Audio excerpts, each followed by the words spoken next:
We've all been resistant to higher prices. Like, who wasn't resistant to higher prices? Who went to the grocery store and said, oh yeah, freaking sweet, I can't wait to buy less with the same amount of money? We're all resistant to higher prices. Where is this even coming from? Pennsylvania food suppliers are warning Americans that are getting squeezed by inflation that they're becoming resistant to higher prices. We've all been resistant to higher prices. Like, who wasn't resistant to higher prices? Who went to the grocery store and said, oh yeah, freaking sweet, I can't wait to buy less with the same amount of money? We're all resistant to higher prices. Where is this even coming from? It says that Pennsylvania saw the highest grocery store inflation in 2023. Now, I read this story and I highlighted my favorite parts of this, but there are some conflicts. I'm going to let you know as I'm reading through this. Like, it got a little bit more conflicted as I went through. However, I think there are some really key points that we need to take away from this, right? The Keystone State saw inflation last year dig deeper into residents' wallets more than any other state. The one Philly-based food supplier is warning that the fight may not be over just yet. Well, no crap, it's not over just yet. We're just getting started, right? Pennsylvania saw the highest grocery inflation at any state at 8.2% increase year over year. Now, listen, I'm sure you and I have bought groceries that are similar to each other. I have a family of 4, and I can tell you my cost, it was $279 for groceries last week. And $300 basically for a week of groceries for my family of 4. And I know that number was in the 100s not all that long ago. And now it's pushing close to 300. Yeah, it's absolutely crazy just how expensive groceries have gotten. Consumer Affairs also stated that a family of 4 of Colorado who would have spent an average of $750 a month on groceries paid $21 more last year, while the same family in Pennsylvania forked up $61 more, right? So $750 per month in groceries. They paid $21 more in Colorado and $61 more in Pennsylvania. So what is the math on that? So 2175 divided by 750, about 3%. 6150 divided by 750 is 8.2%. Okay, there you go. That's that 8.2% we're talking about there. I mean, yeah, that's quite a bit more. But let's keep on going here. The typical US household needed to pay $213 more in January. See, this is where I said that it started to get conflicting. So we talked about $21, $61, yet the average household pays $213 more a month, according to the same goods and services. So I lean more on this number. At least that's been my experience. I don't know where the $21 is coming from, but I definitely lean more on the $213 a month.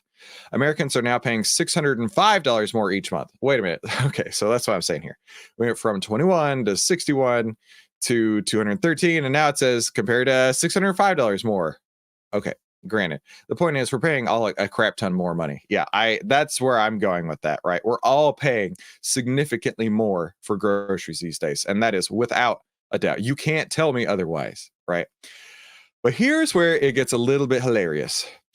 Earlier this month, President Joe Biden took aim at grocery stores, blaming them for ripping people off with high prices and continuing inflation to blame. All right.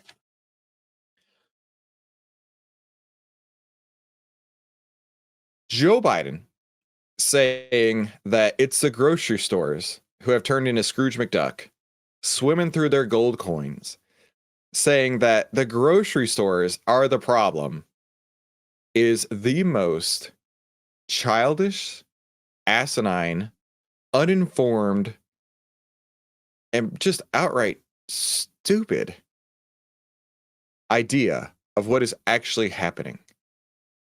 Do you really think that Manager Joe over at the Kroger, Manager Sally at the Albertsons or the Food Lion or whatever else is near you, it's like, oh, here's our chance. I'm going to be driving a gold-plated Rolls Royce because all these fools are just going to continue to buy everything I put out, no matter what, no matter how expensive it gets. I'm just going to take these people to the bank.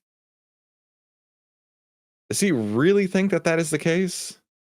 I'm flabbergasted that it could actually be construed that it's the grocery store managers who are the real culprits here. Overall inflation under Biden up 18%. This is cumulative. This is what they don't want you to know. These are the numbers that when you look at them, this is when your mind actually says, wait a minute, something is so broken here. Wait a minute. I knew I wasn't crazy. Wait a minute. When the government said that prices are coming down, yet I'm still paying a crap ton more for everything, I knew I wasn't crazy. Energy up 32%, electricity up 27%, food up 20%, shelter up 20%.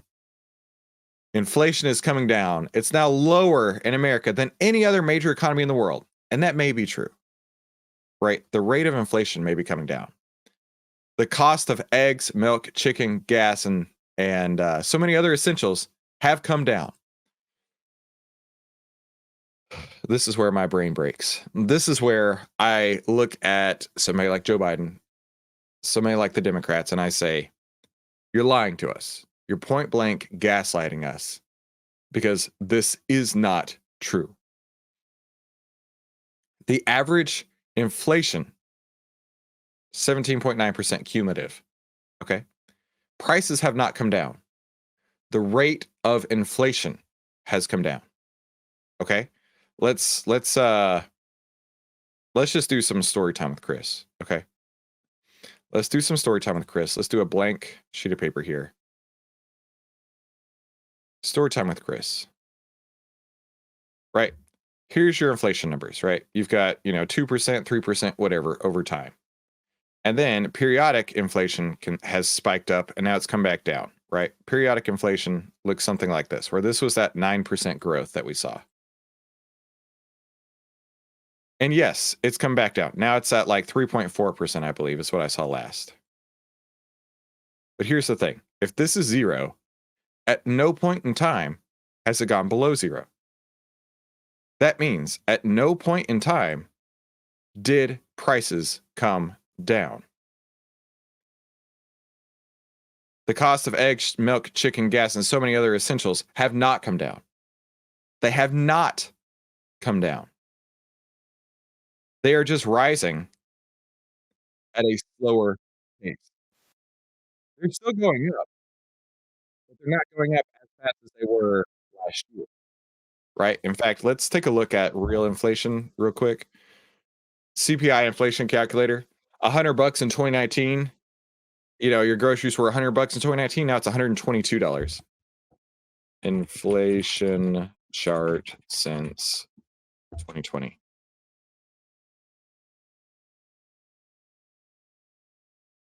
We see a chart. I should have had the chart ready ahead of time. My bad for that. Here, oh, look at that. Almost exactly like I drew it just a moment ago.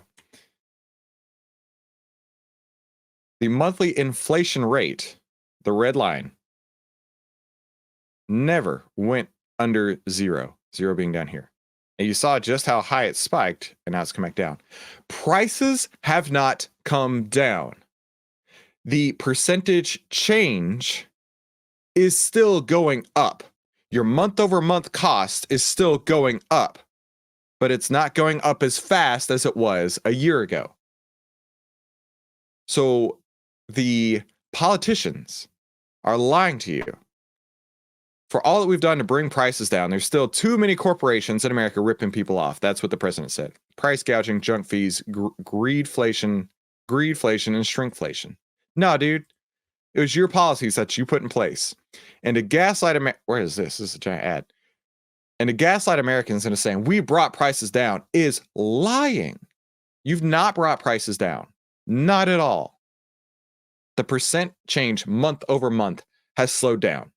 But the percent change month over month is still a positive number, meaning prices are still going up. Things still cost more. But that change on a month-to-month basis is not as high as it was a year ago. Don't let them lie to you like this.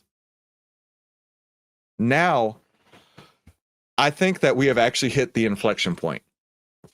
I think, and I've been talking to lots of smart people about this, I think we are actually starting to see the disinflation occur. And it's going to be consumer led. It's going to be consumer led, meaning that people are just going to hit the wall. All excess savings since COVID started are gone, right? All of that excess savings is gone. The amount of credit card debt is hitting record highs. So your credit lines are being all the way tapped out, basically. So you have no more savings. You have no more credit cards. What's left? What's left is people cutting back and saying, okay, I'm going to have to cut back. I can't live the same lifestyle that I did the last few years because I can't afford it anymore. And that is exactly what we need to see. When people stop trying to live that, right? Instead of buying name brand, they start buying great value, right? McDonald's is the biggest indicator for this to me, because McDonald's has even said that their core customer cannot afford their menu anymore.